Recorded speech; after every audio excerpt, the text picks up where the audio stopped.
जेथे मराठी शाळा बंद पडण्याच्या स्थितीत आहे तिथे एखादी जिल्हा परिषदेची मराठी शाळा AI रेडी होत आहे यावर तुमचा विश्वास बसेल का? हो, अहिल्यानगर जिल्ह्यातील संगमनेर तालुक्यातील तळेगाव दिघे नजीक असणाऱ्या धनगरवाडी येथे एक हायटेक जिल्हा परिषदेच्या शाळेचं भूमिपूजन आज संपन्न झालंय. एका खडकाळ माळरानावर IT क्षेत्रातून क्रांती करून 600 लोकांना रोजगार निर्माण करणारे दबाब कंपनीचे रावसाहेब घुगे यांनी पुन्हा एकदा शिक्षणात आणि ग्रामीण भागात एक अभिनव काम करण्याची संकल्प केला आहे. CBSE आणि ICSE शाळांना दडकी भरेल असाच हा काहीसा उपक्रम आहे. चक्क जिल्हा परिषदेची शाळा AI, cyber security, machine learning, organic farming, financial literacy, music आणि उपक्रम मुलांना अगदी छोट्या वयातच शिकवला जाणार आहे. ही शाळा एक कार्यशाळा म्हणून लवकरच उदयास येईल आणि येथील पोलीस सॉफ्टवेअर तर बनवतीलच, पण त्याचबरोबर ड्रोन, मोटारीची, ऑटो, इलेक्ट्रॉनिक टॉईज, चांगल्या प्रकारचे रोबोटी आणि स्वतः जेवण बनवायला शिकणार आहेत. हा उपक्रम शिक्षण क्षेत्रामध्ये क्रांती घडवेलच असा विश्वास दबाब कंपनीचे रावसाहेब घुगे यांनी व्यक्त केला आहे.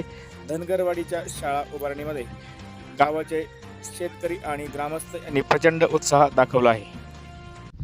आज धनगरवाडा येथे अहिल्यानगरमधली पहिली AI एनेबल्ड ZPची शाळा आम्ही उभारत आहोत आणि या शाळेचे भूमिपूजन आज इथे या ठिकाणी होत आहे. ही शाळा ग्रामीण भागातल्या छोट्या मुलांना आर्टिफिशियल इंटेलिजन्स असेल, सायबर सिक्युरिटी असेल, कोडिंग असेल, फायनान्शियल लिटरसी असेल, अशा अनेक गोष्टींमध्ये पारंगत करणार आहे. ही एक अशी शाळा असणार आहे जिथे शेतकऱ्यांची मुलं जे ग्रामीण भागातून येतात त्यांना इंटरनॅशनल दर्जाचं शिक्षण फिनलँड, जपान, चायना या धर्तीवर आपण इथे सुरू करत आहोत. आणि ZPची शाळा असल्यामुळे ही 100% फ्री असणार आहे. आम्ही बाप कंपनीच्या माध्यमातून वारे गुरुजींच्या मार्गदर्शनाखाली या शाळेला एक इंटरनॅशनल दर्जाची शाळा म्हणून बघत आहोत आणि याला करणार आहोत. इथल्या ग्रामस्थांचा या सगळ्या गोष्टींसाठी सपोर्ट आहे आणि मला खात्री आहे की तुम्हाला काही महिन्यांमध्येच या शाळेची इमारत आणि इथली शिक्षण पद्धती बघायला मिळेल. धन्यवाद.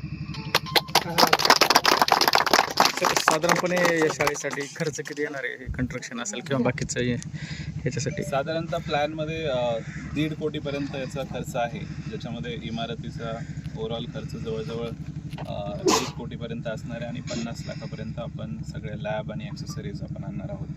इथे कम्प्युटर्सची, AIची, इलेक्ट्रॉनिक्सची, IoTची आणि रोबोटिक्सची सुसज्ज लॅब असणार आहे. त्याचबरोबर ऑर्गॅनिक फार्मिंगसारख्या गोष्टींचं ट्रेनिंग मुलांना मिळणार आहे.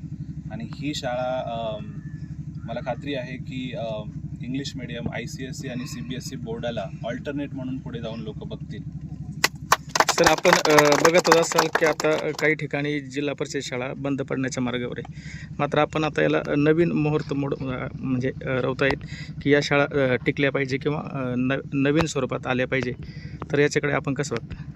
मला असं वाटतं की ग्रामीण भागामध्ये आपण जर बघितलं तर पालकांची ICSE, CBSE शाळांची फीस भरण्याची परिस्थिती नसते, पण तरीसुद्धा कॉम्पिटिशनमुळं पालकांना दुर्दैवाने स्वतःच्या खिशाला कात्री लावून त्यांना इंग्लिश मिडियम शाळेमध्ये टाकावं लागतं, कारण सरकारी शाळा आणि मराठी मीडियमच्या शाळांचा दर्जा तसा राहिलेला नाही आहे. CSR सारख्या फंडातून खूप मोठा प्रचंड पैसा उभा राहू शकतो, पण तो योग्य प्रमाणे चॅनलाइज केला जात नाही.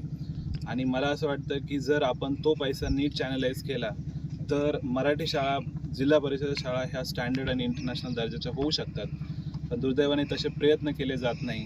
या धनगरवाड्याच्या शाळेच्या माध्यमातून आमचं हेच ध्येय आहे की एक एक्झाम्पल पूर्ण भारतासमोर ठेवायचं की बंद पडत चाललेल्या मराठी शाळेला पुन्हा पुनर्जीवित आपण कसं करू शकतो आणि तिथे CBSE आणि ICSEच्या तोडीचं शिक्षण मुलांना कसं देऊ शकतो, हे उदाहरण तुम्हाला काही महिन्यातच इथे बघायला मिळेल. आणि यातून जर सरकारने लक्ष दिलं तर अनेक शाळा अशा पुनर्जीवित होऊ शकतात. आज आमची जिल्हा परिषद प्राथमिक शाळा धनगरवाडी, तळेगाव दिघे, तालुका संगमनेर, जिल्हा अहिल्यानगर या ठिकाणी आमच्या नवीन इमारतीचं भूमिपूजन होत आहे. सर्वात महत्त्वाचं, आमची जी शाळा आहे ही ग्रामीण भागातील आणि भटकीविमुक्त समाजातील जास्तीत जास्त मुलं या ठिकाणी शिक्षण घेत असतात. आज या शाळेचा पट 38 आहे आणि ही शाळा माननीय दत्तात्रय वारे गुरुजी ज्यांनी पुणे जिल्ह्यामध्ये इंटरनॅशनल दर्जाच्या शाळा निर्माण केल्या, त्यांच्या मार्गदर्शनाखाली आणि आमची शाळा दत्तक म्हणून आदरणीय बाप कंपनीचे मान्यवर घुगे साहेब यांनी घेतलेली आहे. त्यांच्या मार्गदर्शनाखाली ही शाळा निश्चितपणे इंटरनॅशनल दर्जाची होणार आहे आणि इथल्या मुलांना इतरही शिक्षण देण्याचं जे प्लॅनिंग आहे, सरांनी आताच सांगितलेलं आहे, विविध प्रकारच्या त्यांच्या डोक्यात काही कल्पना आहेत, त्यानुसार या मुलांना शिक्षण या ठिकाणी दिलं जाणार आहे. त्यासाठी ही शाळा निर्माण करण्यासाठी आमच्या धनगरवाडीच्या ग्रामस्थांनी मोठ्या प्रमाणात साथसहयोग केलेला आहे. त्याबद्दल मी आमच्या ग्रामस्थांचं, घोगे साहेबांचं आणि वारे गुरुजींचं या ठिकाणी मनपूर्वक आभार व्यक्त करतो. त्यांना धन्यवाद देतो. नमस्ते. भूमिपूजनाचा कार्यक्रम आहे आज धनगरवाडीच्या शाळेचा. खूप आनंद होतोय. सगळे गावकरी अगदी मिळून जुळून हे सगळं काम करण्याच्या तयारीत आहेत. भूमिपूजनाचा कार्यक्रम आता थोड्याच वेळा संपन्न होणार आहे.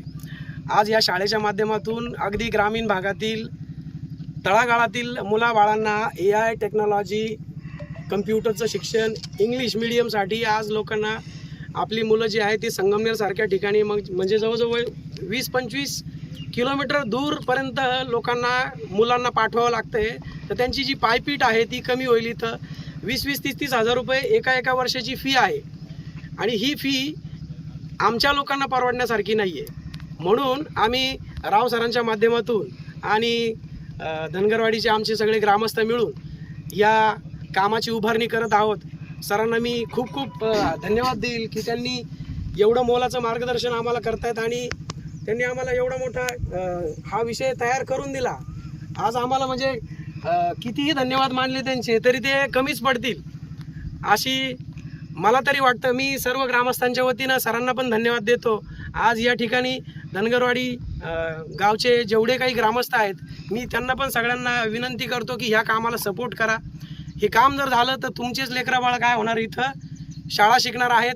उद्या हेच पुढे जाऊन वकील, इंजिनियर, डॉक्टर होणार आहेत. म्हटलं जातं की ज्या समाजाचे सगळ्यात जास्त डॉक्टर, वकील, इंजिनियर असतील तो समाज पुढे जाण्यासाठी त्याला कोणीही थांबू शकत नाही. तर एवढं बोलून मी थांबतो. धन्यवाद. अहिल्यानगर जिल्ह्यातील एक इंटरनॅशनल एक शाळा या ठिकाणी होत आहे. ती आमचे बाप कंपनीचे घोगे सर व वारे सर यांच्या मार्गदर्शनाखाली या ठिकाणी भूमिपूजन होत आहे. ही शाळा झाल्यानंतर आज माझाच मुलगा मी मालदाडला 30 ते 40 हजार रुपये भरून टाकलेला आहे. का टाकलेला आहे? का या शाळेत शिक्षण चांगलं नसल्या कारणानं मी तिकडे टाकलेलं. आज ही शाळा जर इथे झाली तर माझा असू या इथल्या सर्व परिसरातील सर्व मुलं या ठिकाणी शिक्षण घेतील अशीच मी सांगतो.